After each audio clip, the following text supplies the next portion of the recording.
Jeudi 14 avril 2016, exactement 7h19. On se retrouve comme tous les matins avec juste quelques minutes de retard. On retrouve tout de suite la rédaction pour le premier journal de ce jeudi matin. Des infos présentées sous forme de bulletin par Chérif Dia. Bonjour Chérif. Bonjour Pape, bonjour à tous. Voici le bulletin d'information.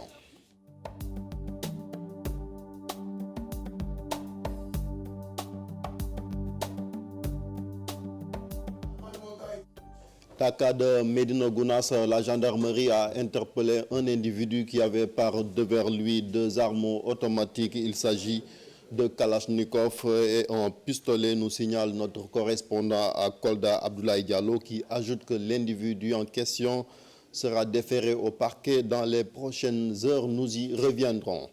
Éducation, après un débrayage hier, le grand cadre et le QCM se durcissent le ton avec une grève totale annoncée ce jeudi dans tous les établissements scolaires du pays. Ces 2 organisations syndicales continuent d'exiger du gouvernement le respect des accords signés. Retour sur leur conférence de presse tenue hier, Fat Bintou Konté.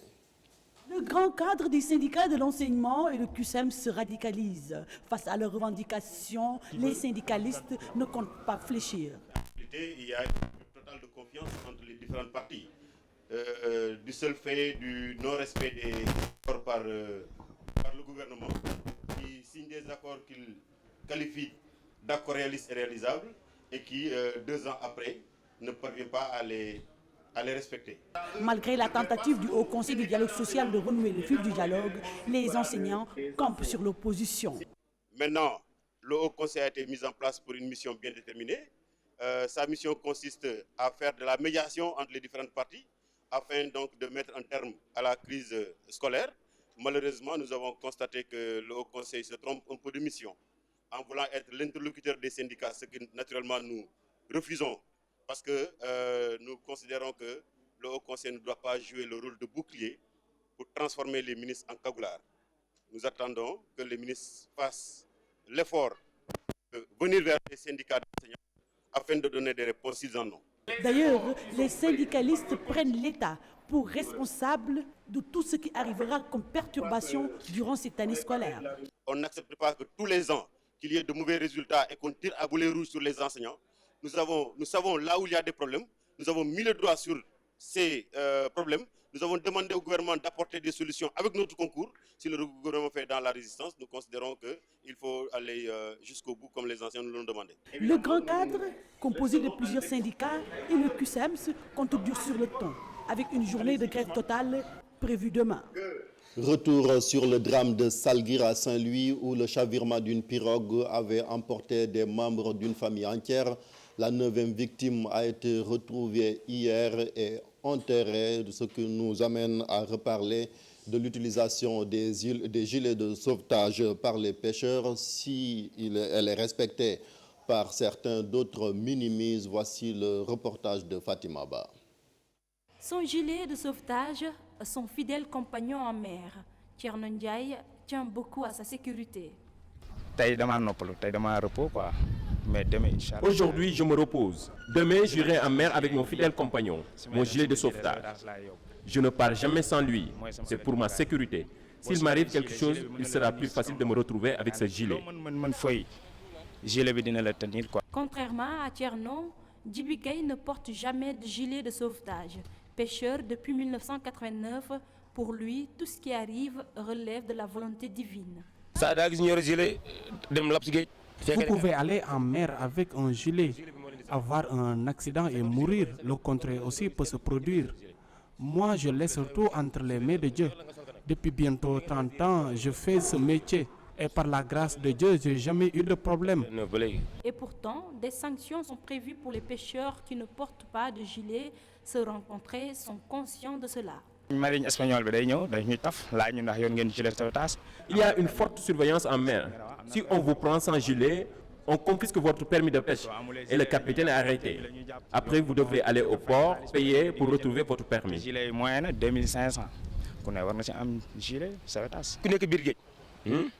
Ce qu'on fait en mer n'est pas bien du tout. Les surveillants arrêtent le capitaine qui ne porte pas de gilet et laissent les autres pêcheurs dans la pirogue sans se soucier d'eux. Ce mardi, le ministre de la Pêche a reçu 20 000 gilets de sauvetage, ce pour le renforcement de la sécurité des pêcheurs. Toutefois, bon nombre d'entre eux minimisent l'importance du port du gilet.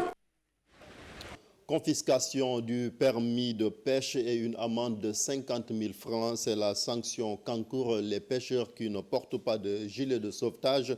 C'est l'annonce du commandant Chersar qui officie au ministère de l'économie maritime et de la pêche. Le voici au micro de Fatima Ba toujours. Le contrôle se fait à plusieurs niveaux. Donc en mer, nous avons les services régionaux qui sont dans les régions, dans les différentes localités, avec des stations côtières qui ont des embarcations ou des chefs de poste qui ont des embarcations qui font des sorties de surveillance participative. C'est des sorties qui se font avec des pêcheurs. Donc, pour contrôler toutes les activités de pêche, y compris le port du gilet et les mesures de sécurité, le respect des mesures de sécurité. Donc, c'est à ce niveau, à un niveau. Le deuxième niveau, c'est en haute mer avec la Marine nationale qui a ses bateaux qui sillonnent la mer dans le cadre de la surveillance générale sur le plan sécuritaire et la surveillance des pêches, qui en même temps contrôle le respect des normes de sécurité. Les sanctions, c'est d'abord on vous confisque votre permis de pêche jusqu'à ce que vous allez acheter des gilets. Et ensuite, vous êtes passible d'amendes également, qui peuvent aller jusqu'à 50 000 francs. Santé, le premier congrès d'imagerie médicale s'ouvre ce jeudi à Dakar. Tous les spécialistes des pays francophones d'Afrique seront représentés. La rencontre a pour but de voir comment rendre plus performante la télémédecine avec l'usage d'Internet dans les zones les plus défavorisées. Voici à ce propos l'organisateur du congrès, le professeur El Hajnia, interrogé par Nafissatou Silla. L'imagerie médicale, c'est aujourd'hui la discipline transversale en médecine. Toute décision nécessite bien souvent un recours à l'imagerie médicale. Malheureusement, c'est un investissement très lourd et qui n'existe pas partout et qui n'est pas accessible vu le prix, qui n'est pas accessible également parce que nous avons un déficit en radiologues. C'est pourquoi justement nous voulons pallier ce déficit en radiologues en intervenant grâce à Internet, en faisant de la web radiologie qui est un démembrement de la télémédecine. Cela, nous le pouvons grâce à trois choses. La première, toutes les régions du Sénégal sont dotées aujourd'hui de scanners. Malheureusement, il n'y a pas de radiologue. La deuxième, nous avons un bon réseau avec un bon débit Internet grâce à l'intervention de Orange. Nous avons également un bon réseau filaire optique grâce à l'intervention de l'ADIE.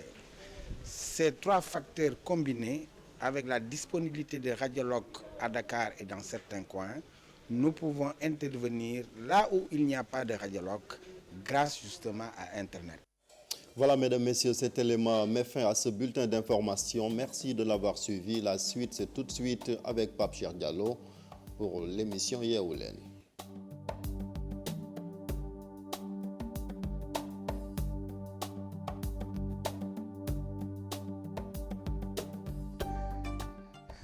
Pour la suite de l'émission Yeewu Leen, c'est une lapalissade de le dire, mon très cher shérif.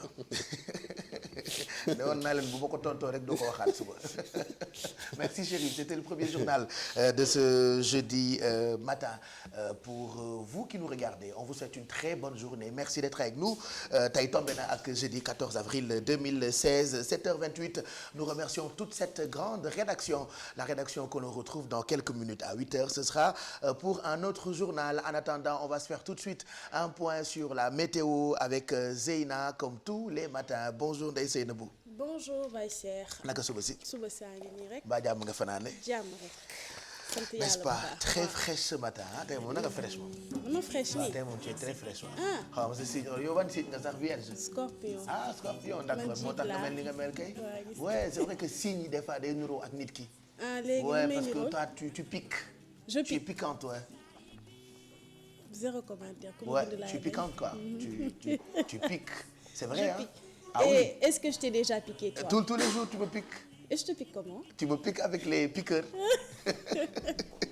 non je blague ay te ñu jàll ci xibaaru jaww ji météo bi tey yeewu nañu ak lu toll ci 22 degré fii ci Ndakaaru. fii ci Ndakaaru Pape Cheikh ni nga ko waxee noonu la yeewu nañu ak 22 degré Saint-Louis daal di yeewu ak 21 degré Podor 21 Matam 21 degré Linguère 22 degré Diourbel 20 degré Kaolack 19 degré Tambacounda 19 degré Ziguinchor 19 degré Kolda 18 degré Kédougou 19 degré ci ngoon gi à partir de 15h Dakar dina am 28 degré Saint-Louis 38 degré Podor 42 degré Matam 43 Linguère 42 degré Diourbel 41 Kaolack 41 degré Tambacounda 40 Ziguinchor 39 Kolda 39 degré Kédougou 41 degré géej gi yéegoon na nag bi ñaari waxtu ci guddi gi tegalee fukki simili ak juróom dana yéegaat bu ñaari waxtu ci bëccëg gi tegalee ñeent fukki simili ak juróom géej gi dina fer léegi ci kanam bu juróom-ñetti waxtu jotee dana feraat ci guddi gi bu juróom-ñeenti waxtu tegalee fukki simili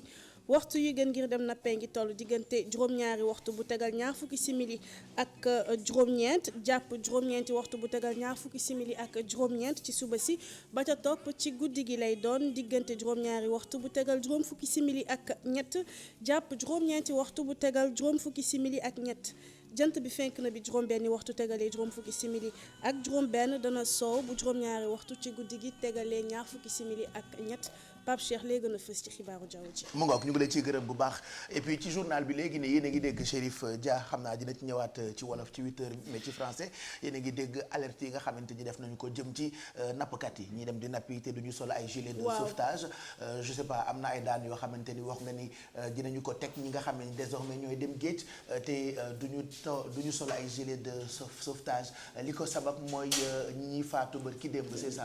waaw Salguir yàgg na sax xëy na mi ngi woon ci code de la pêche bi nga xam nga Sénégal kilifa yi des fois code bi ak loi yi li ñu wax duñ ko jëfee dañuy xaar ba musiba am ñu koy doog wax mais ci code de la pêche bi am na ay sanctions yoo xam dañ ko prévoir képp koo xamante ni sàmm wut ak ay normes sécurité parce que lu jëmee ni ki ay gilet de sauvetage wala nga am ay GPS ci xarale yu bees yi lu jëm ñi pêcheurs yi loolu dañ ko war a am mais li xew ci Salguir moom musiba la bu doy waar xam nga ni famille entière doon dem ci tool yi di wuti soble di ñibbisi far gaal gi suux am na ay xale yu ndaw yu ci faatu lu mat 9 personnes quand même. wuti soble j'ai pas compris wuti soble. non soble ñoom dañuy bay mais comme zone bi ñu dëkk dafa enclavé. ah d'accord gaal la ñuy jël. gaal la ñuy jël pour dem waaw. ñoom gaal la ñuy jël parce que moi j'ai entendu juste l'information comme ça j'avais rien compris. dama ko dégg noonu comprendre lu ma pour man ay mool la ñu sax mais rek doon dem di bay. doon dem tool waaw ci affaire tool la comme zone bi dafa enclavé amut kii ñu jël gaal nag gaal gi moo suux.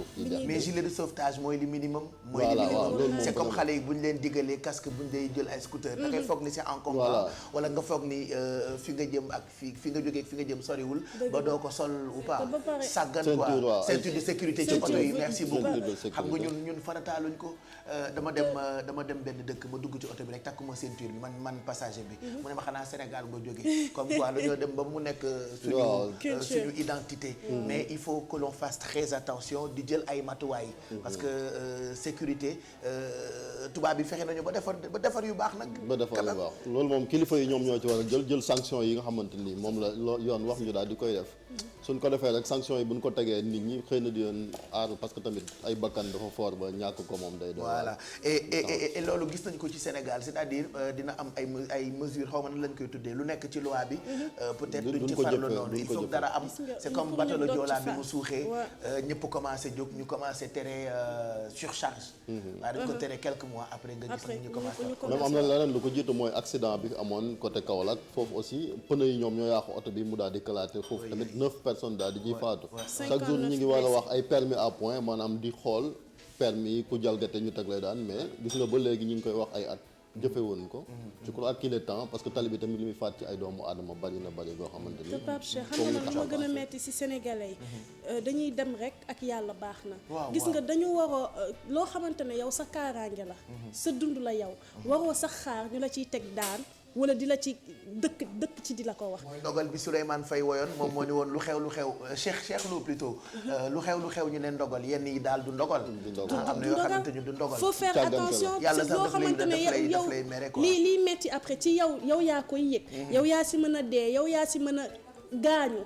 kon loolu da nga ci war a def attention yow ci sa bopp soxla woo ñu di la ko rappeler franchement. voilà donc ñu ngi masawu njaboot yooyu ñàkk et puis ñu wax ñi nga xamante ni ñooy dem géej nañu gën a moytu li ñu dee jàll ci météo bi moo tax ñu ibbi woon ci parenthèse alors xam naa ni Chérif dina ci ñëwaat bu 8h jotee ci journal bi on te retrouve toi aussi Zeyna dans quelques minutes pour horoscope bi 7h34 minutes mooy doog a jot on vous souhaite un très bon réveil ñu jàll ci yéen kaay yeeg seen i xët ngeen mën a xam lan ngeen di lire tey ji ci bis bi laataa ngeen di génn seen i kër bu ngeen génnee seen i kër ba noppi nekk ci yoonu liggéeyukaay bi yéen a ngi ñuy déglu yeewu leen en mode FM ci 99.4 bu ngeen nekk itam ci bërëbu liggéeyukaay yi commencé gu leen liggéey mën ngeen àndandoo ak ñun ci télévision Futur Média l'Observateur la ñu koy njëkkee mu xëy ak procès bi ñu tuddee procès pour la confiscation des biens de Karim et Bibo Bourgi en France le parquet de Paris plaide pour le Sénégal.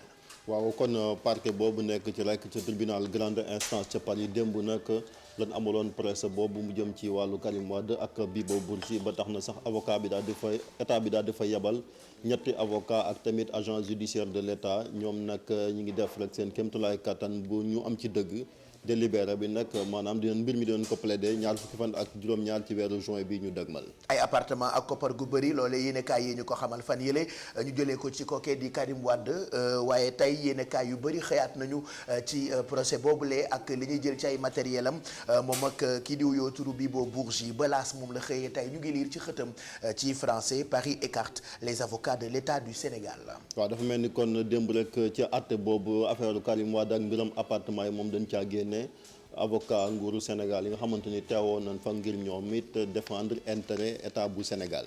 retrouvailles sax mën naa ne loolee am na itam ay yéenekaay yu ñu ko xamal ci diggante président Macky Sall ak kii di Karim Wade réew mi ñu ngi ciy lii retrouvailles Wade Macky l'obstacle Karim sur le point d'être levé donc retrouvailles bi ci diggante Maître Wade ak kii di président Macky Sall mais regard mu ngi ñuy xamal ni détenu depuis 3 ans à Rebeuss monsieur le président la grâce pour Karim xam naa ab càkkuteef la rek. waaw càkkuteef la xëy na boo xamante ni yéenekaay bii di regard daal dina ci del si ndax ci weeru avril bi la Karim Wade di def ñetti at ci kaso bi ba tax moom mu daal di rek xëy na daal di sukkandiku ci loolu daal di yaakaar njéggal ak njiitu réew mi ngir moom Karim Wade mu daal di génn ci kaso bi. bu ñu moytul dinañ ko libéré bu yàggul dara loolu itam réew mi moo ñu ko xamal njortees itam retrouvailles ci diggante président Macky Sall ak maître Abdoulaye Wade retrouvailles Wade Macky loolu ñu ngi koy lire ci xëtu réew mi ni l'obstacle Karim sur le point d'être levé.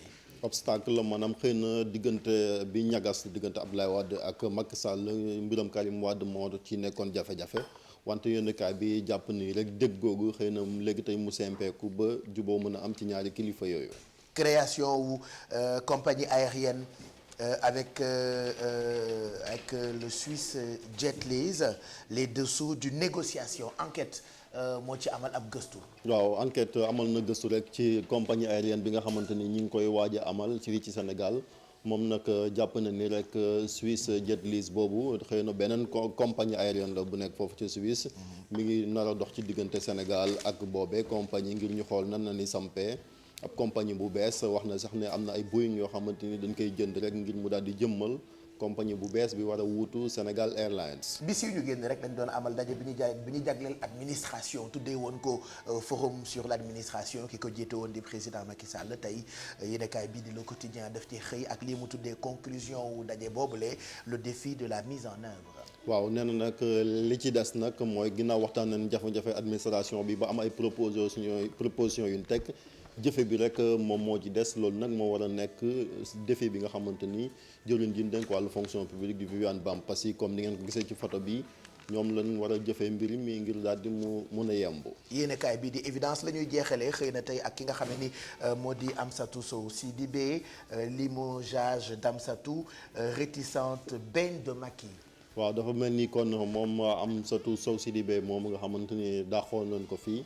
moom dafa dellusiwaat rek ci li nga xamante ni moo taxoon ñu dàq ko ak digganteem ak président Macky Sall ndaw si kon nga gis ñoom ñaar seen photo noonu.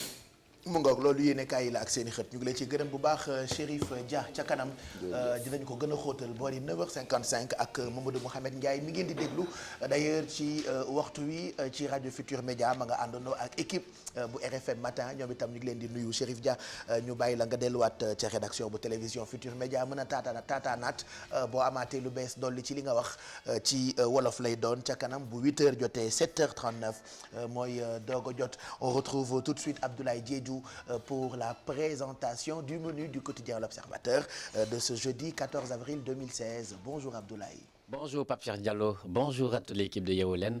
Comme d'habitude, c'est tout heureux que je vous retrouve ce jeudi matin pour la présentation du menu de l'Observateur du jour qui s'est intéressé au procès pour la confiscation des biens de Karim et Bibo Bourgi, le parquet de Paris qui plaide pour le Sénégal. La Cour de répression de l'enrichissement illicite a saisi le parquet de Paris pour la confiscation des biens et comptes bancaires de Karim Wade et Bibo Bourgi en France, une mesure attaquée par les conseils de Karim Wade et compagnie. L'affaire mise en état hier au tribunal de grande instance de Paris sera plaidée le 27 juin prochain. Les avocats de l'État n'auront pas droit à la parole. L'affaire se joue entre les deux parquets. Du sport également, bonne place à la une de l'Observateur du jour. Nous parlons lutte, deuxième face-à-face avant le combat du 31 juillet 2016. Modou Lo et Gris Bordeaux promettent la carte offensive, un combat qui sera certainement épique lors d'un face-à-face hier au 6S. Modou Lo et Gris Bordeaux qui s'affrontent pour un combat revanche ont promis un beau duel aux amateurs le 31 juillet prochain. Et quand chacun des deux protagonistes promet d'attaquer, les amateurs peuvent déjà saliver. Fait divers pour terminer, Pape Cheikh, nous nous rendons cette fois-ci à Médina Gounass, c'est dans la région de Kolda.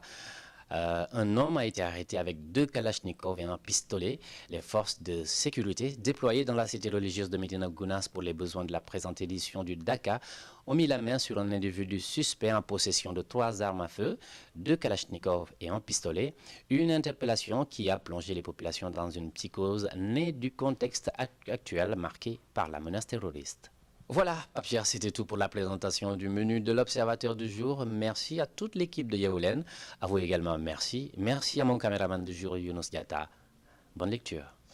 Merci beaucoup Abdoulaye. Nous remercions toute cette grande rédaction du quotidien L'Observateur ngoog bu ngeen ko teelut a jënd dafay teel a jeex mbaa yeewu ngeen ñun day yeewu nañ ca fajar bay yeete ñun ñëpp ñu àndandoo ak tey ak yéen tey pour gunge leen Mado mu ngi préparé wu ci ginnaaw ca kanam dina yegg si ci plateau bi El Hadj Mbaye Garmi mi nga xam ne ni alxames yi bu yegg see ñëpp bëgg moom itam mu ngi kenn laaju la Zeyna man waxaguma ak yow doo bàyyi ma àggali sama wax est-ce que da nga wax ba ma dagg la non mais franchement voilà El Hadj Mbaye Garmi mu ngi yegg si moom tamit ca kanam pour fàttaliku bii aussi Alfie ñun ñëpp a ngi fii pour gunge leen ci télévision Futur Média kii ay dara ak yeneen i mbir yoo xamante ni waaj nañu ko lu ci mel ni ay invité ca kanam itam daañu dem ci pàcc bi ñu jagle lépp lu jëm ci wàllu arts martiaux tey daañu àndandoo ak maître Pakarim moom daf ñuy présenter li nga xam ne ni mooy Nambudo en attendant dañuy jàll ci horoscope bi comme tous les matins Zeyna lañ ci àndal.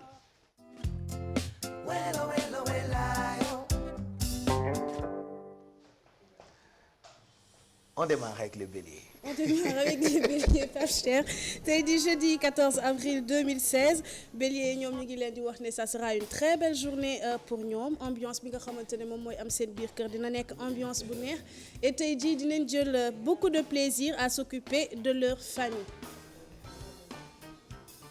lu xew d'accord. Taureau yi ñoom nee nañ leen kenn ci seeni ay frères wala sœurs tey jii dina leen woo pour benn problème boo xamante ne problème bu xaw a particulier la ñoom nag dafa mel ni tey dañu xaw a jàpp et que disponible ñu nañu jël une pause nag réfléchir bu baax a baax au problème xool naka lañ koy régler après ñu rappeler leen. Gémeaux yi ñoom tey une lune dépensière moom moo leen di pousser à ce que ñu def beaucoup de dépenses faire les magasins wala waa s'il vous plaît est-ce que je peux me concentrer je vous en supplie j'arrive pas à me concentrer. Une lune dépensière les Gémeaux ñoom ñoo leen di pousser à faire les magasins wala ngeen craquer devant les pâtisseries waaye xalaat leen a ànd ak kenn ci seeni xarit ndaxte kat dina leen dimbale ba ngeen bañ a def dépense yu bëre et que ngeen bañ a culpabiliser par la suite.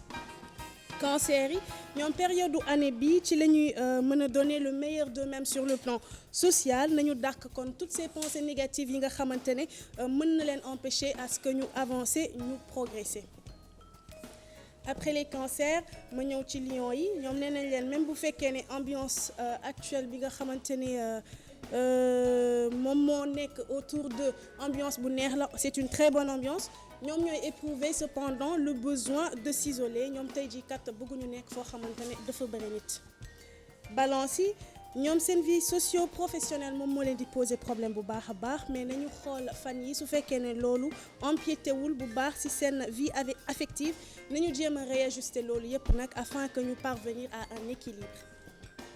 Scorpion yi nee nañ leen tey jii kat seen xel ak seen yaram li muy def bokkul ndax ñu ngi def seen liggéey les activités coutumières yi ñu tàmm di def waaye en même temps seen esprit voyagé na bu yàgg mi ngi rêver de croisière de week-end en amoureux on peut toujours rêver nag waaye nañu def attention ba loolu bañ a am benn conséquence ci seen liggéey. Sagittaire yi tey jii journée la boo xamante ne mën nañ ko consacrer à des ébats en amoureux intenses nañu jël le temps nag occuper wu et partager de bons moments ak seen partenaire.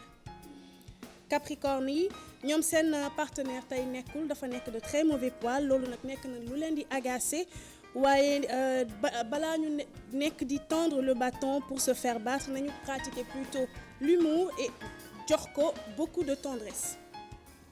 Verseau yi ñoom tey jii dañu am tendance à bouder un tout petit peu waaye loolu bu mu nekk entrave ci relation yi nga xamante ne moom la ñu am ak nit yi alors nañu jël le temps qu'il faut pour que ñu mën a déstresser digérer lépp loo xamante ne naqar la bu nekk ci ñoom avant que ñuy retourner sur la scène socio-professionnelle.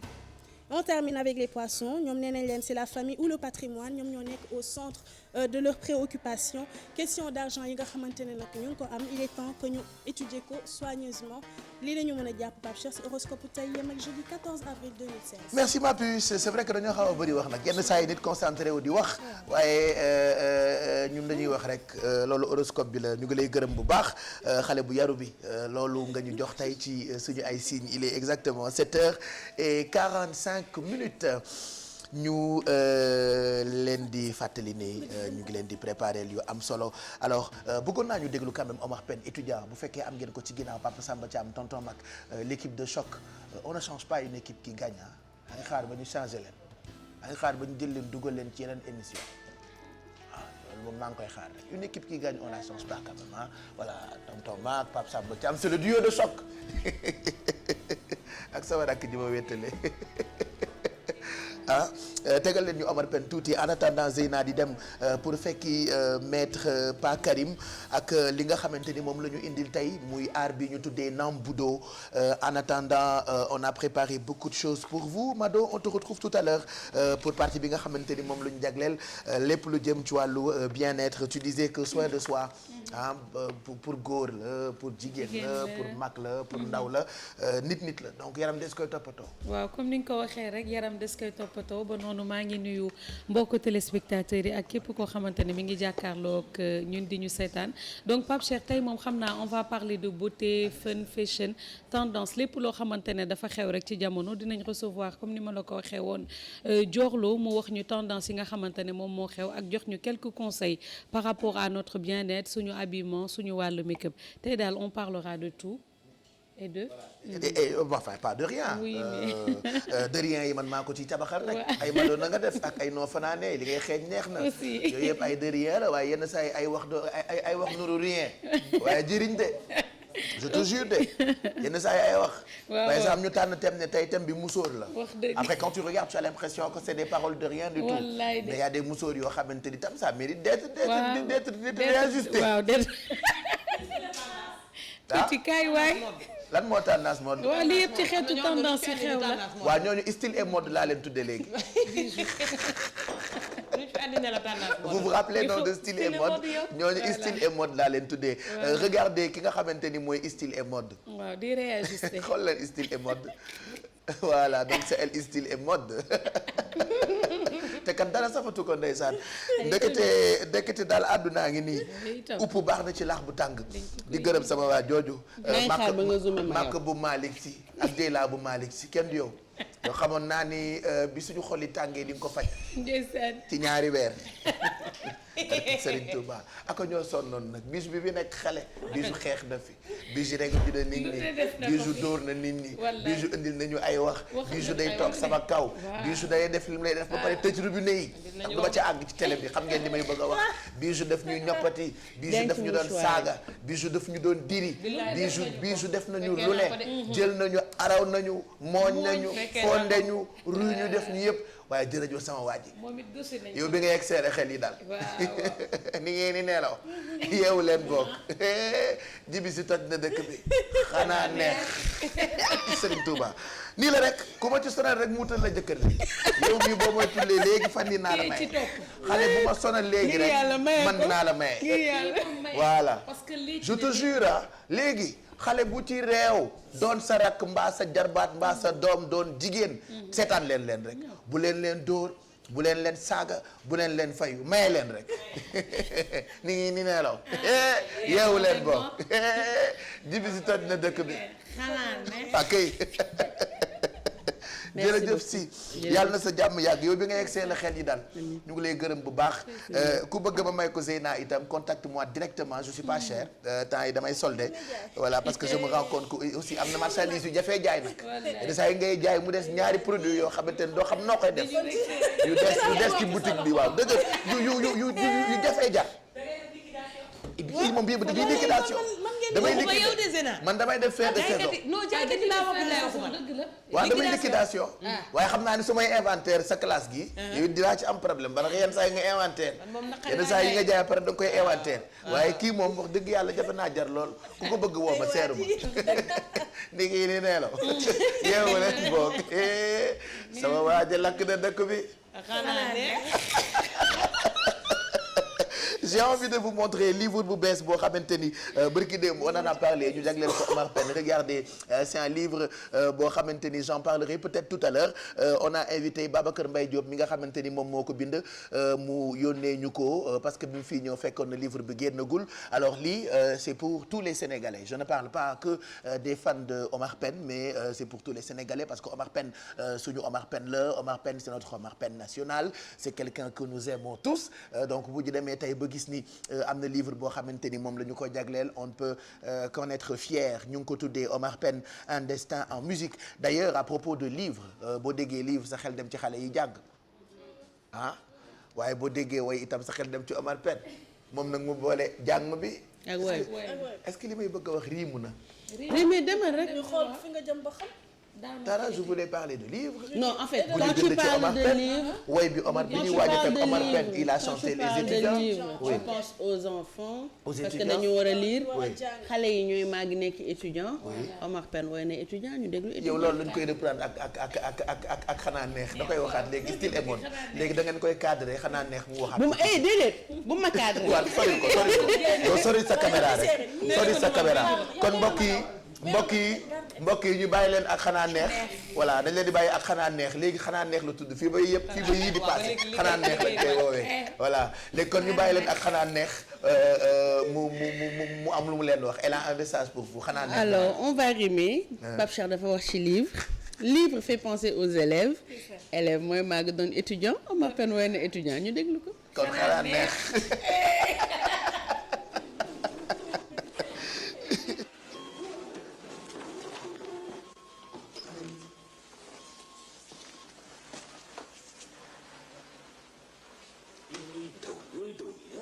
bëgg jàng maa bëgg xam. dëgg la. mu bëgg jàng dama bëgg xam.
vrai que ça nous rappelle beaucoup de souvenirs loolu nga xamante ni Omar Pène moo ko woyoon yàgg na jagleel ko étudiants yi nous pensons à tous ces étudiants là yi nekk ci université yi nekk Sénégal yëpp Gaston Berger ñu ngi leen di nuyu ñu ngi nuyu Cheikh Anta Diop ak sunu xarit yooyu nga xamante ni bu ñu xëyee donte ñu ngi nekk ci amphi yi waaye dañuy seetaan télévision Futur Média on leur souhaite en tout cas une très bonne journée donc je rappelle livre baa ngi nii ñu ngi ko jagleel ki nga xamante ni moo di Omar Pène ki ko bind di Babacar Mbaye Diop alors Babacar Mbaye Diop nag c'est un docteur en philosophie de l'université de Rouen ca France moom mu ngi juddoo fii Sénégal ba noppi itam def ay rencontres yu am solo yoo xamante ni moo ngi ko jagleel Omar Pène ñi ngeen gis noonu ci biti ñoom ñoo ñuy proposer ca kanam li nga xamante ni mooy art bi ñu tuddee Naam Budo ils sont en train de faire quelques répètes en attendant ñu ñuy proposer ay exercices El Hadj Mbaye Gar mi yegg si na ma nga gàlloo kolom gu baax moom itam ca kanam daañu àndandoo ak moom ci li nga xam ne ni moo di fàttaliku ci télévision Futur Média 7h59 il nous reste juste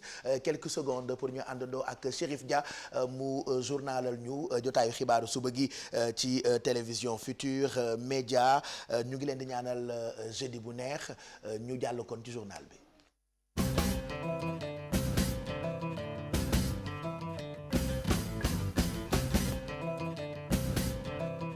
jërëjëf Pape Cheikh mbokk yi ñu ngi leen di nuyu rafetlu ànd bi ak télévision Futur Média xibaaru juróom-ñetti waxtu ñu tàmbalee ko rek ak ca Daaka Médina Gounass gendarmerie nag ñoo fa teg loxo benn waay moom nag dafa yoroon ay ngànnaay ñaari kalachnikov ak benn fetal benn perquisition nag lañ def ca këram ba tax ñu daal di koy teg loxo moom boo sàgganul ci waxtu yi ñu jëm doon ko jébbal procureur bu ñu sukkandikoo suñ correspondant ba nekk ca Kolda di Abdoulaye Diallo.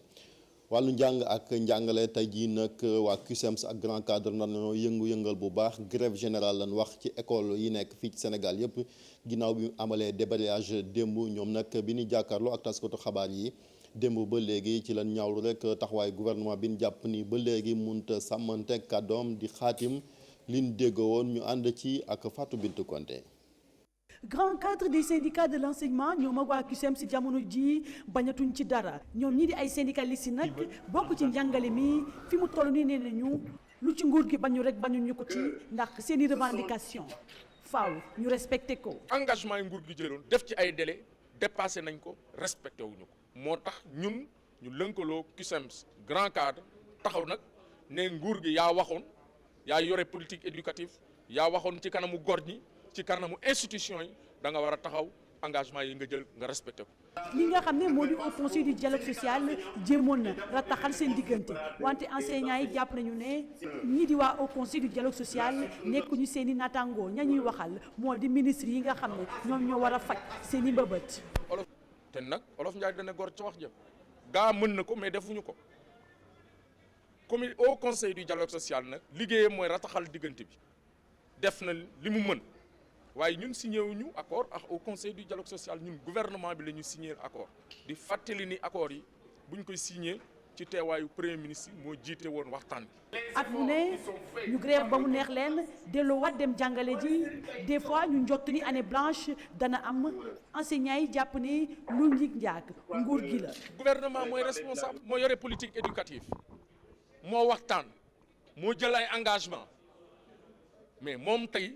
kuy njiig gouvernement mooy responsable kon gouvernement boobu tey lii waruloon am lii rus la sax ci Sénégal ñun yaakaaroon nañu ne lii jeex na daaw bu ñu signé. grand cadre ak CUSEMS nag ci seen xeex gi lay conférence de presse bi ci la bokk mais nag ëllëg ci suba li nga xam ne moom mooy grève totale danañ ko amal ci bépp école bu nekk fii ci Sénégal.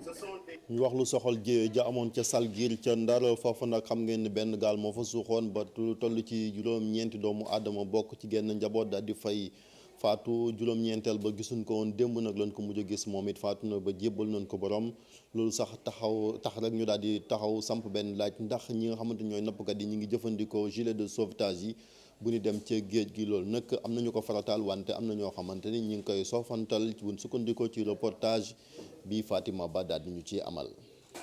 gilet de sauvetage am bi mooy wéttalam ca géej Thierno Ndiaye karangeem li ko yitteel la. tey damaa noppalu tey damaa repos quoi mais demee incha allah dinaa dem géej mais su may dem sama gilet ngi nii su may dem sama gilet sauvetage laay yóbbu oui mooy sama wéttalukaay bu solee gilet bi mën na la tenir ci kaw ndox bi mën ngaa nekk ci loo mën fooy gilet bi dina la tenir quoi mais boo mënee fay te takkoo gilet da ngay dem ba sedd bi daf lay jàpp da ngay crampé te boo crampé rek da ngay dem mais boo solee gilet boo crampé si kaw ndox mi ngay ne.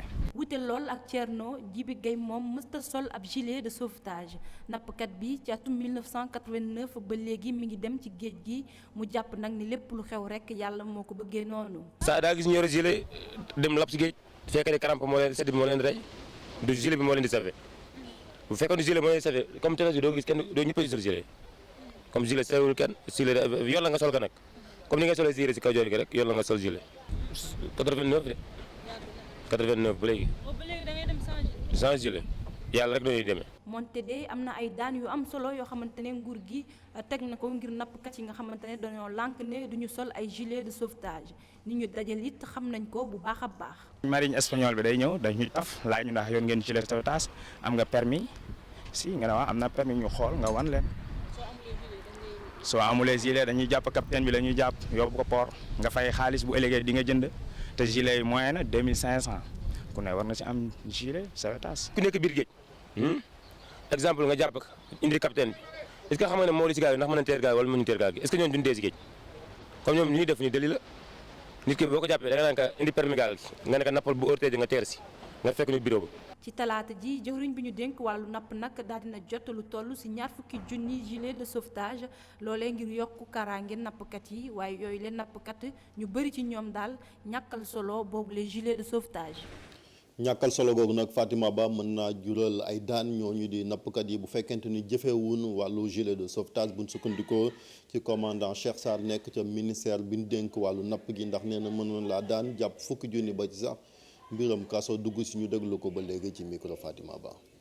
contrôle bi ñuy def dañ koy def au niveau localité yi nga xam ne am nañu service régional service des pêches wala chef de poste ñooñu am na ci ñoo nga xam ne ak ay station côtière ñoo xam ne dañu am gaal di ànd ak nappkat yi di dem di def li ñuy wax surveillance participative surveillance boobu du pour rek mbiru gilet mais mbiru napp gi yépp la ñuy saytu ba xam ñiy nem di nappi am nañu permis seeni gaal ndax immatriculé nañ ko wala déet maanaam ndax ñi ngi jaar ci yoon par rapport ak tëralin yi nguur gi tëral. contrôle bi bu ñu koy def képp ku ñu jàpp tam yorewuloo gilet am na ay daan yu ñu lay teg non seulement daañu la amal mais aussi daañu nangu say kayit maanaam permis ak i carte d'identité capitaine bi. ba nga jëndi wane ni am nga ay gilet jëndi nga gilet ba ñëw boo jëndee gilet fay sa amal ñu bàyyi la nga dem.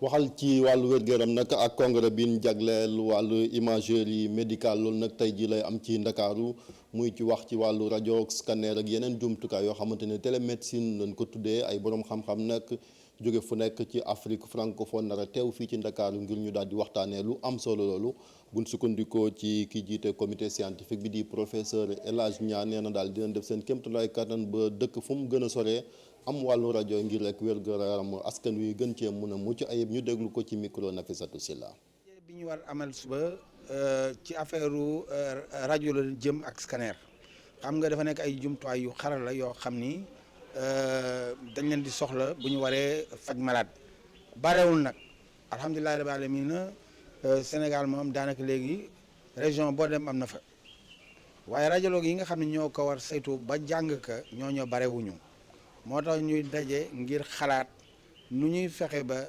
bu ñu jëlee internet ñu jaar ci internet fu radiologue amul ñu daal di jàng rajo yooyu ba mën leen interpréter ngir ñu mën faj maladie yi loolu nag pour ñu am ko dañu am réseau téléphonique bu baax réseau internet bu baax dañuy am également yeneen jumtukaay yoo xam ne ADIE muy agence informatique de l'État taxaw nañ ci ak ñun suñu xam-xam bu ñu boolee nag suñu xam-xam yëpp nag ñun ñetti pàcc yooyu ñu doog a mën fépp foo xam ne amul radiologue ñu mën fa def scanner pour mën a faj maladie daal di def interprétation bi ci internet. waaye nag Sénégal moom commencé nañ ko def dañ ko bëgg yaatal nag ba mu lëmbee réew mi lépp ngir fépp foo xam ne ab sénégalais nga fa bu ñu fa defee rajo wala ñu def fa scanner ñu mën ko interpréter donte sax amu fa docteur boo xam ni xelam màcc na ci loolu. fi leen yam mbokk yi ak yéen ci xibaar yi di leen sant di leen gërëm ci ànd bi ak télévision Futurs Médias bàyyi leen ak Pape Cheikh mu wéel émission bi xanaa di rek di ko dëggal ne benn yoon mu wax ci jéegam ji ñu ñuy dand bu ni journal ngir ñu mën a nekk ci affaire jërëjëf.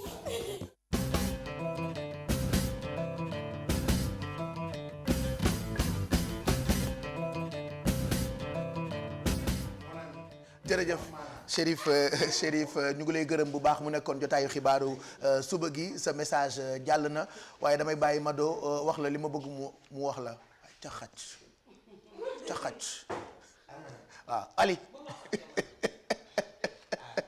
Chérif journal na ba jàllale message am de mais il a raison il a raison xam nga liggéey ak jigéen dafa xaw a jafe bëri ngeen wax te da ngeen koy indil ay problème de concentration. voilà Chérif ñu ngi koy gërëm bu baax ak rédaction bu télévision Futur Média beneen jotaay ca kanam ci diggu bëccëg bi lay doon sinon ñu fàttali leen ni mën ngeen yër suñu site internet bi bu ngeen bëggee tàggoo ak kumpa www.igfm.sn gis ngeen lii ñu xëyee tey ji ci suba gi ak kii di Youssou Ndour man nag damaa gisul pour lire ko waaye loolee au Bataclan novembre 2016 après la réouverture. Je pense que ce sera le 18. Voilà ah oui dafay dem Bataclan d'accord. Voilà. c'est bien c'est le bien 18. Bataclan faut le rappeler Bijou mooy fi nga xamante ni foofu la attentat bi amee woon. ñoom dañu koy ibbiwaat donc bu ñu ko ibbee Youssou fa njëkk a tëgg. comme africain le 16 novembre bu soobee yàlla. parce que groupe bi nga xamante ne ñoo fa nekkoon jour bi ñuy def attentat bi. ñëwaat nañ pour jouer foofu pour défier terroristes yi wan leen que ils ont pas peur et que ils vont pas les empêcher de vivre. donc moom mooy premier artiste africain bi fay jouer et si je ne m'abuse ce sera le 18. voilà donc ça c'est l'information et mu ngi ci site internet bi www.igfm.sn loolee la ñu xëyee tey ñu ngi leen di gërëm encore El Hadj Mbaye Garmi yegsi na El Hadj ñu ngi lay nuyu bu baax yàlla na sa jàmm yàgg en route vers le 23 avril grande nuit na biir Sénégal yi ba nga koy waxtaanee le 22 bu soobee yàlla xam nga damay jaawale 20 yi ndax dama am ñaari guddi le 22 grande nuit na biir le 23 guddi Adjot Ndeye Diouf mu Serigne Fallou mais le 22 bi di grande nuit na biir loolu ñun ñëpp ñoo ngi koy pare Sénégal yëpp a ngi koy wàcc waaye tey fàttaliku dinañu ñëwaat ci ñi nga xamee ni ñoo fi jaar bàyyi fi trace. am ñoo xamee ni demuñu ñu ngi ak ñun ba tey waaye ji leen fàttali Sénégalais yi daf ci am solo hélas. jërëjëf Baye Cheikh maa ngi lay nuyu di nuyu sama jigéen ñi nga xam ne ñoom laa fekk si. di ndokkeel nag auditeurs yi di leen sargal lu bëree bëri. waaye Baye Cheikh xam nga boo jàppee nag sa sàcc da nga naan ko dëgg-dëgg delloo ma sama alal. dëgg la bisu Ndiaye delloo ma sama big bi. avant tout bala maa gën. waaw parce que da ngaa war a bind dem. dama la kaa dencaloon. ma ko dencaloon une semaine. wallaahi gisuma la une semaine de station. wallaahi may lamb sama poche du ma gis dara war a bind du ma ko gis. waaye heureusement ba réeru lu ko rek mbay. mbay non man xamoon naa dina ko indiwaat. wallaahi mais bu ko yóbbu nag bii moom bu ko yóbboo rek. boobu te ku gis sa alal xàmmee ko. ma teg ko fii alal borom. xoolal kii. waaw yii la ñuy def waaw yii. ay wax lañ lay indil fajar. yii nag baaxul mbay vraiment. kon caf kanam fàttaliku El Hadj. cay mbay. waaw di dégg rek waaw di wax ne tamit dëgg-dëgg Baye Cheikh. ki jëlee élément bi moom nee na xamul élément bi ndax yeewu leen la war a ñëw. wax na dëgg yenn saa yi xale yi dañuy nelaw. di nelaw man ko nag xaw ma da nga war a tëdd wala da nga war a jóg seetal ñaari boo ci war a def wa salaam lii laa ko teg moom.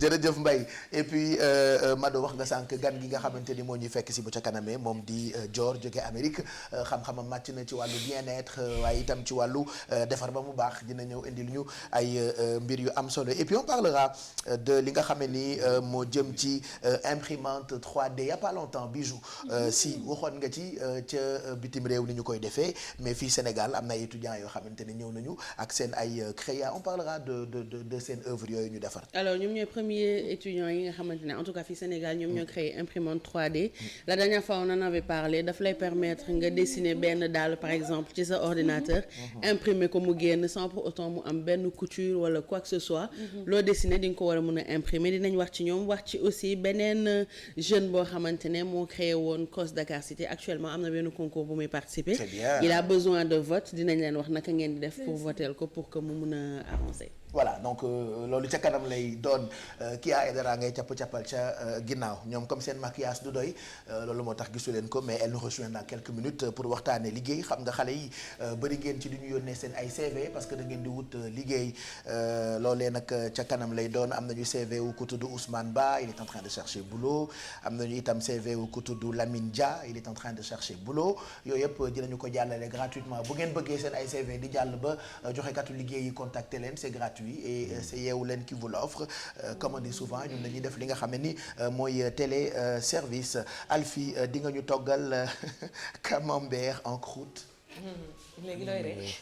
camembert bi. camembert. voilà en croûte. en croûte Pape Cheikh. xam naa. xam nga ñëpp xam nañ ni camembert quand même dafa am odeur bu assez forte quand même. dafa camembert.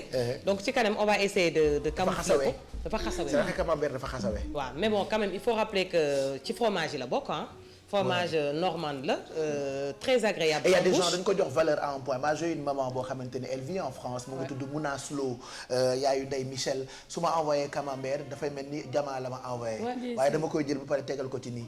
tegal ko ci. parce que man alal jéem a gën xaalis sama gënal man le palpable.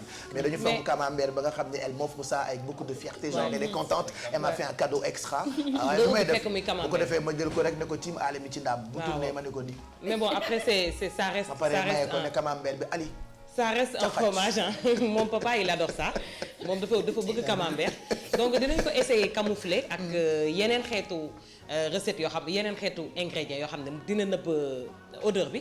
je tenais juste quand même Pape Cheikh à saluer quand même pomme de terre bi parce que defoon nañ ci benn cri boo xamante ni cri de guerre boo xamante ni ci pomme de terre mooy pomme de terre bi nga xamante dañ koy bàyyee Sénégal dafa set léegi bii pomme de terre u Sénégal la da nga koy jënd mu set wecc nga togg ko avant dafa doon gélatineuse démb defar naa ci purée c'était agréable en bouche def naa ci frite tamit te frites yi laxul donc loolu tamit il faut c'est quelque chose à saluer parce que ay progrès la yoo xamante ni fii la ñoree Pape suñu réew te nit ñi daan nañ taamu pomme de terre importée wala pomme de terre yi jóge Pérou mais bii moom ak bay jóge Pérou moom Pape yaa amul benn différence. voilà jile sax la ñor le rek doyul. waaw bu ñu ko bàyyee lii moom bu yàggee dootu ñu andi pomme de terre importée ni nit yu moderne yi bu ko defee ñun itam ni ñuy mën a jëndee ay soble France ak pomme de terre u Amérique ñun tam ñu mën a jëfandikoo suñuy pomme de terre li nga xamante ni fii la ñoree. ah ben c'est donc bien ce sera ci kanam camembert en croûte avec les beurre Sofia Pape Cheikh. ben voilà merci Alfie loolu ca kanam lay nekk Ndeye Diouf mu Serigne Fallou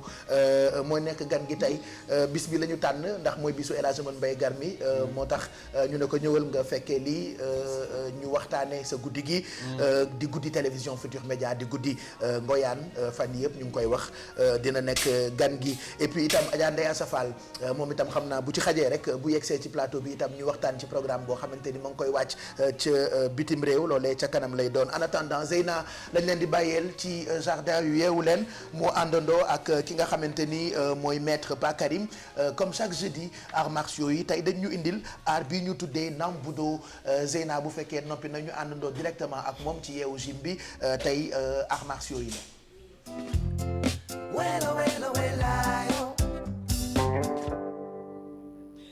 Tous les jeudis dans Yeewu Leen, on vous propose des arts martiaux. Ils sont de retour. Eux, c'est le club de Nambudo de Duc. ñu ngi fii ñoom maître Junior Diatta tey jii nee nañ dañuy plutôt présenter des techniques de self-défense et des techniques de santé. Self-défense, ça on comprend bien, mais techniques de santé, on a un tout petit peu du mal. Mais heureusement, ils sont là pour nous expliquer. Les maîtres nuyu naa leen. Alors kan mooy maître Junior Diatta, c'est vous. Est-ce que vous pouvez vous mettre devant la caméra s'il vous plaît? Un tout petit peu. Alors maître, lan mooy déjà technique de santé man loolu laa lay laaj. Santé bi c'est le Nambudo est composé de 3 volets. Le volet combat, le volet méditation et le volet santé. léegi tey lu ñu war a def tey fii mooy côté combat et côté santé. kon dañ lay bàyyi nga defal ñu démonstration comme ça ñu mën a comprendre surtout côté santé boobu ngay wax. La santé ou bien. C'est comme vous voulez.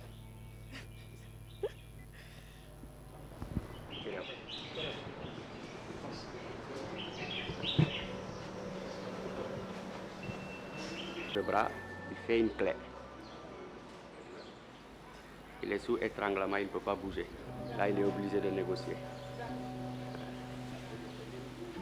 première attaque avec Choupi. wàccee dama naan tey rek mu daanu tey rek mu xalangu ci suuf mais heureusement que vous avez une technique pour amortir la chute. Son partenaire. Ah, son partenaire. Donc, comme on travaille ensemble, j'ai le devoir et le droit de toujours me contrôler. D'accord. D'accord, je ne vais pas le laisser se blesser. D'accord. L'autre membre du Et partenaire. heureusement, parce que j'ai vu que def nga quoi 2 reprises et qu'à chaque fois di nga mën a amortir chute bi ba niñ ko doon xalaatee du am. Effectivement. En tout cas, c'est toujours un plaisir de vous recevoir, de vous accueillir dans Yeewu Leen. Espérons que di ngeen ñëwaat bientôt. Inch'Allah. Pape Cheikh, c'était le club Nan bu Dodo Duc ñoom lañ doon accueillir tey ci biir Yeewu Leen ñu proposé woon ñu des techniques de santé et de self défense ñu bàyyi la rek continuer Yeewu Leen.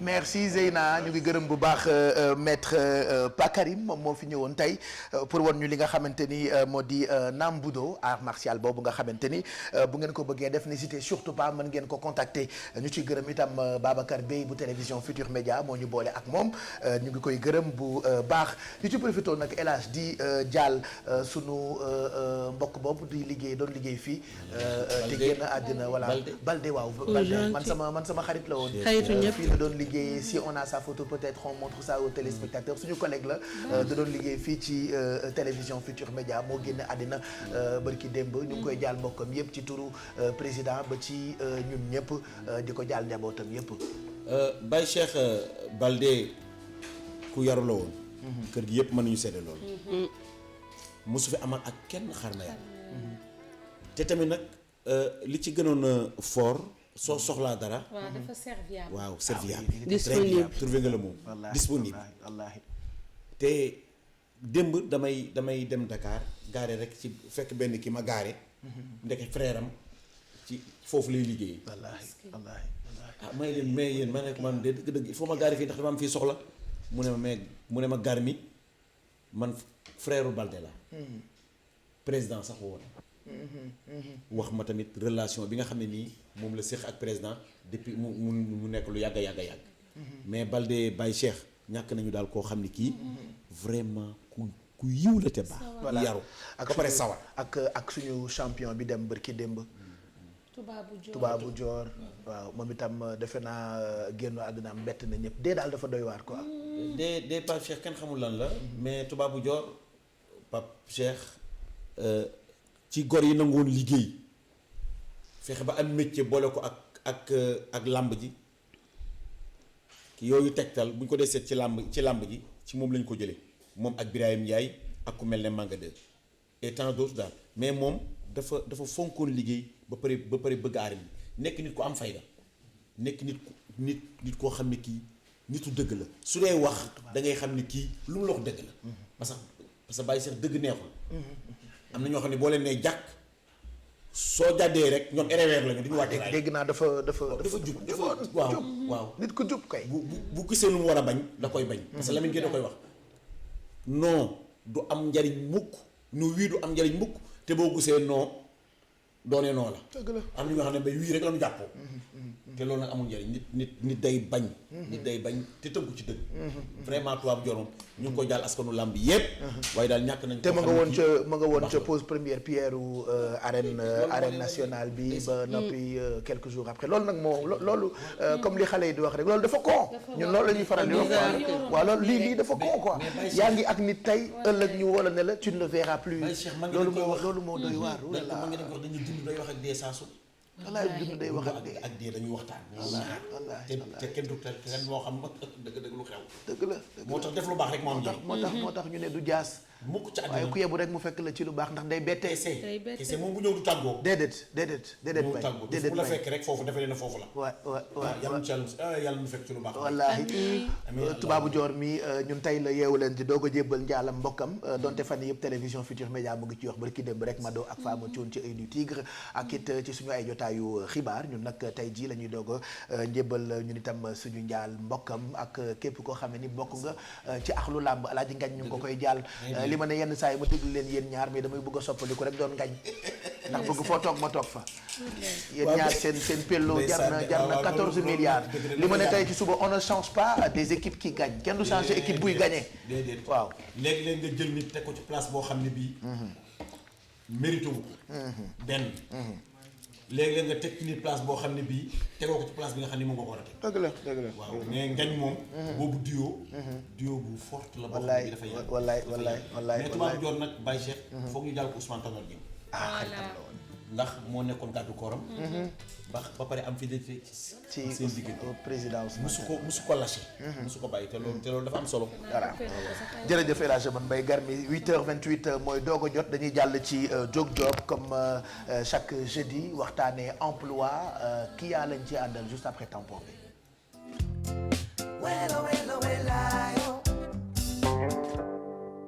Bonjour Kia. Bonjour Pape Cheikh. On a beaucoup de CV comme chaque matin.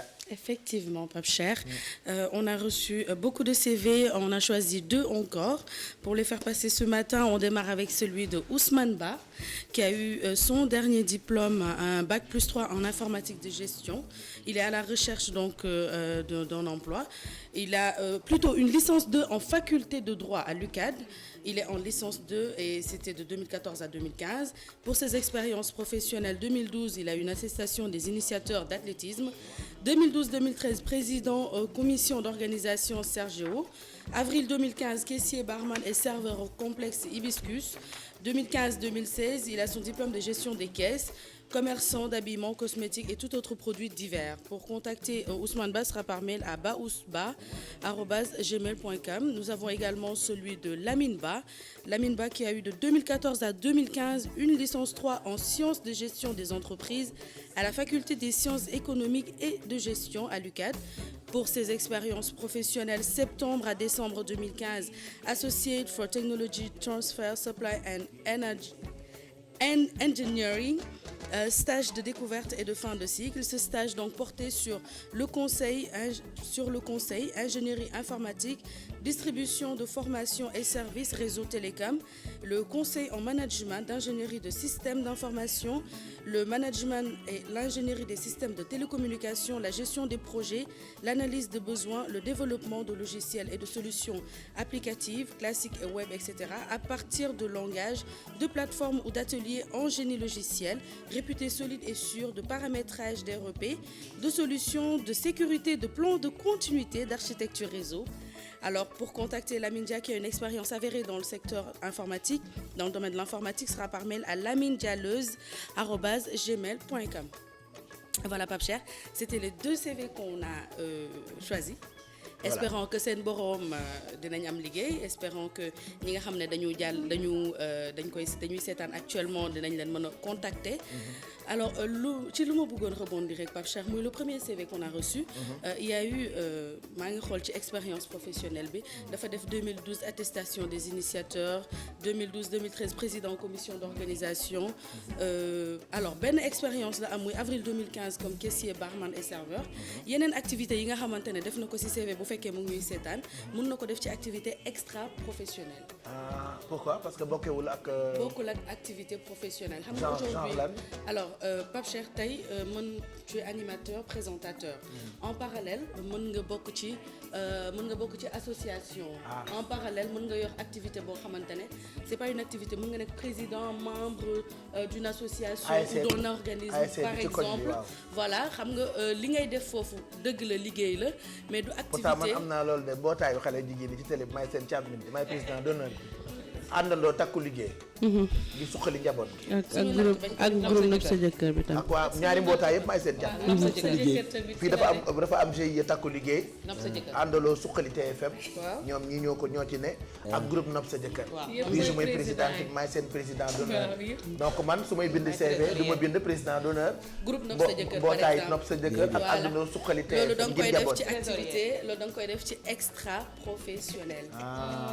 ci nga koy def. d'accord donc da ngay bind extra professionnel. Voilà da ngay def expérience professionnelle après nga def beneen kii bu tudd expérience extra professionnelle pour wan ne que say activités yi ngay am hors des heures d'une activité normale ba nga xam ne da ngay xëy par exemple de 8h à 17h. dem ci bureau quoi. Voilà et puis fi mu defee 2015-2016 également diplôme de gestion de caisse.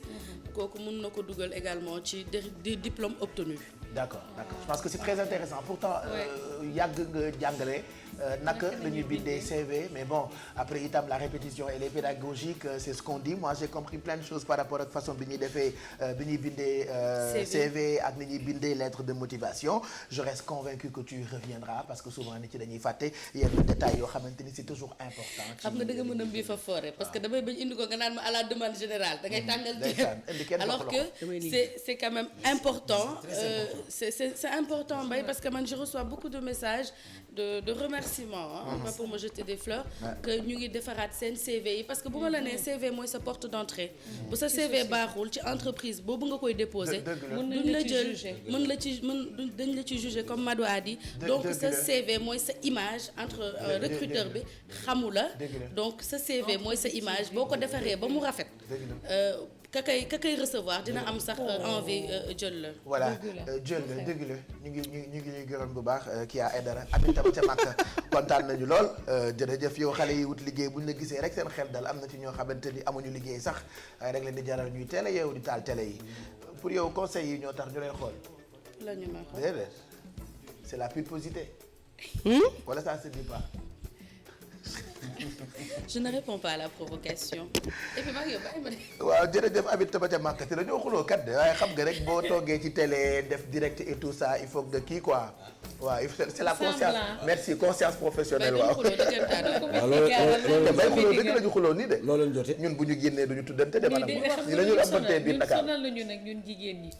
nga léeg-léeg boo bàyyee waaji kër ga ngeen defante ba mu saf war a ñëw toog ci télé bi nag xool sourire boo ñibbee ñu naan la non comédienne ga parce que Amit Taba ca Makka ñun ñuy waxee fii yow nga bëgg a yóbbu wax ji feneen. wax ji benn la. ah ok d'accord. ndax bu ñu demee fële benn la rek. voilà.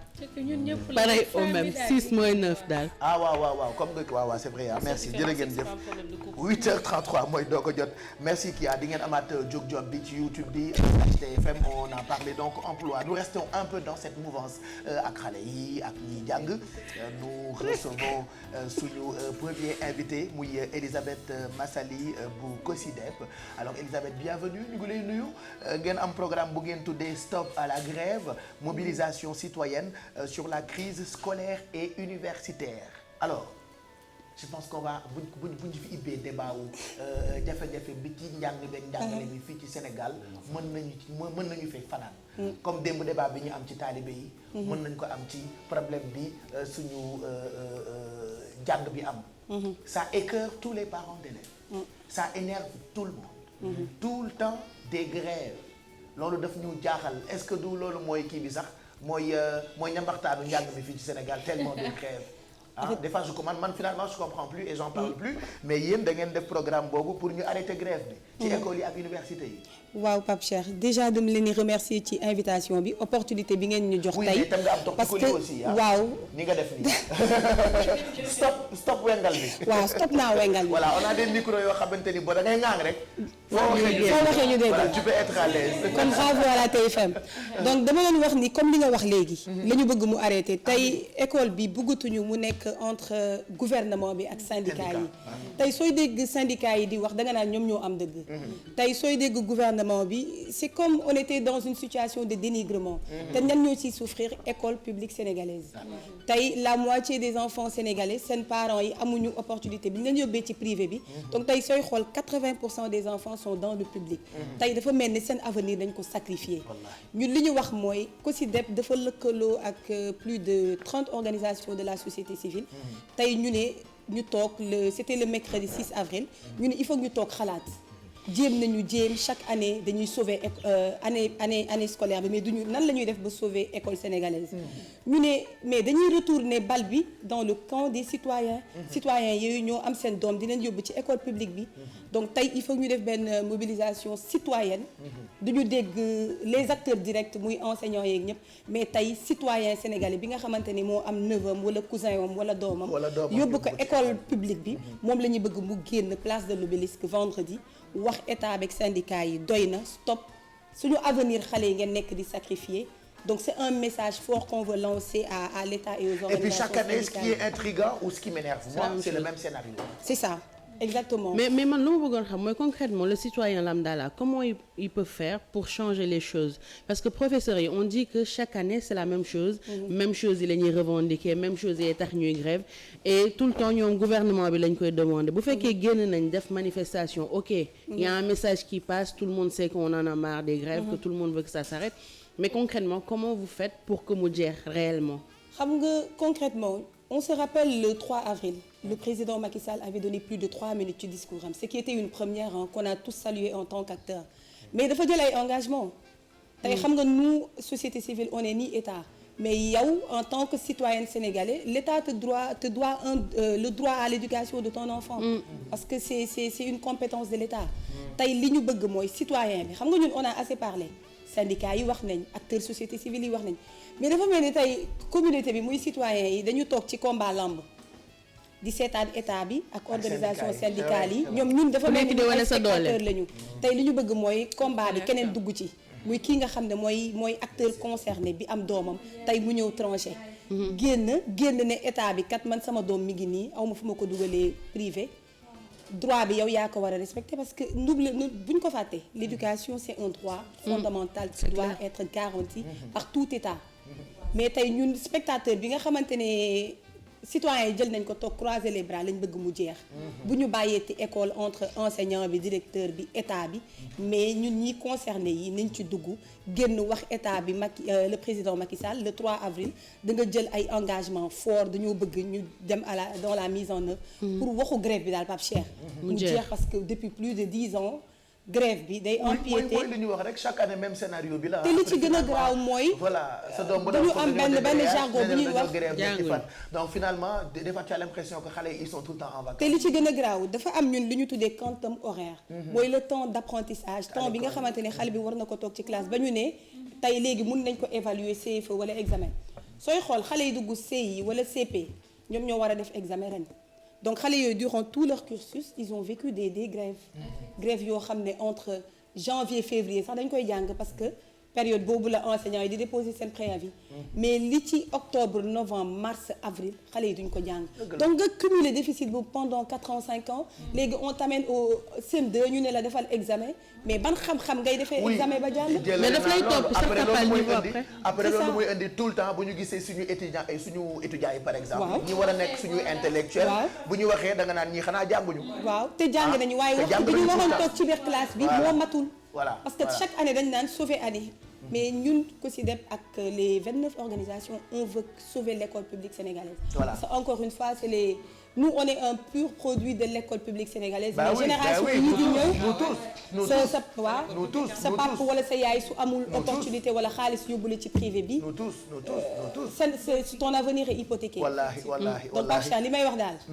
bu la suba la vendredi à partir de 15h30 à la place de l'obélisque li ñuy wax mooy que les gens s'habillent en blanc ou en foulard blanc parce que ñëpp parents d'élèves lañu ku ci amul doom am nga ci cousin wala nga génn ne état bi ak enseignants yi qu'est-ce qui est prévu génn 15h taxaw la ñëw c'est un rassemblement il y a des messages qu'on va donner et on va laisser l'opportunité aux citoyens sénégalais de s'exprimer et de dire stop à la grève. C'est intéressant et là Cheikh ñaari mbir am na ci affaire boobu mobilisation fu mu nekk récupération mën na ci am yéen li leen tax a jóg tamit na ngeen ko xam parce que politiciens yi ñu ngi fi jar na bàyyi xel dëgg la te parce que da nga yéen a woote daje ci place de l'Obélisque waaw ak ñi nga xam ne tamit dëgg-dëgg ay malfaiteurs lañu loolu tamit dafa jar a wax mais lii ngeen di def cause la boo xam ne bii pour xale yi ñu toppatoo seen njàng c'est pas politique malfaiteur kenn woowu ko ca pour mu leer parce que mën nañ ci dugg te boobaa ñi nga xam ne ñoo jël engagement bi tamit boobaa ñoom ñooy suñu conséquences yi mën na ci am waaw dëgg bu mëkk nga wax moo tax on a fait les démarches qu'il faut parce que on est dans un pays de droit pour am autorisation préfecture am encadrement ak accompagnement police bi donc c'est comme li ngay wax dañuy génnee citoyens yi pour ñu ñaxtu ñoom li leen métti ci seen avenir de doom il faut l'encadrer il faut l'accompagner il faut veiller à la sécurité de toutes les personnes qui seront là-bas au-delà de cette mobilisation-là, est-ce que vous avez d'autres actions yoo xam ne da ngeen ko bëgg mener face à ces, comme on dit ni nga ko woowee léegi dañu nekk ci arène mu am ñaari nit ñuy bëre comme les syndicalistes ak l'État. Est-ce que am ngeen yéen ay actions yoo xam ne bëgg ngeen ko mener envers ces institutions-là pour toog waxtaan ak ñoom également essayer de trouver la solution qu'il faut parce que yéen a nekk au juste milieu. Voilà. Qui a en fait bi ñu toogee mercredi waxtaan je disais que y a le patronat qui est là-bas à travers la fondation du secteur privé pour l'éducation parents d'élèves yi RADDHO Amnesty AJS dañu toog ne léegi ñun mënuñu toog di seetaan école bi nii li ñuy mobilisation citoyenne bi c'est à court terme parce que on était dans l'urgence xale yi tey dégg nga CUSEMS grève totale xale yi jàngiwuñu man bi may ñëw dama tase xale yi di génne école di ñibbi donc ñu ne ça c'est une solution dans l'urgence débrayage xaw ma waaw débrayé tuñu de grève totale la ñu wax waaw débrayage mooy lundi mais tey dañu ne grève totale donc mobilisation citoyenne bi c'est à court terme mais à long terme on va dérouler un plan d'action boo xam ne on va aller voir quitte à aller voir le président de la République quitte à aller voir les acteurs directs donc on a un plan d'action au fur et à mesure qu'on va dérouler mais à court terme on est dans l'urgence on veut une mobilisation citoyenne pour que déjà grève bi arrêté su arrêté ñu jëm ci leneen mooy waxtaan ba d'accord pour une solution durable pas pour l'année mais pour l'école sénégalaise apaisée performant et inclusive. En tout cas ñun parents d'élèves yi loolu la ñu bëgg année scolaire bu stable suñu xale yi gën a mën a am xam-xam donc mobilisation citoyenne ci crise bi am ci njàng meeg njàngale mi crise scolaire et universitaire programme bi ngeen tuddee ko stop à la grève merci Elisabeth Massali ñu ngi lay gërëm bu baax et puis on vous encourage ñun quand il y a des actes yoo xamante ni c'est pour yokk réew mi pour mu jëm ca kanam dañ ci àndandoo ak yéen combat bu noble la demain c'est sûr que Télévision Futurs Médias dina leen accompagner et nous parents d'élèves certainement on viendra. Waaw c'est important. Voilà merci Elisabeth mbokk yi juste après publicité yi ñu dellu si waat àndandoo ak yéen ba 11h ci Télévision Futurs Médias.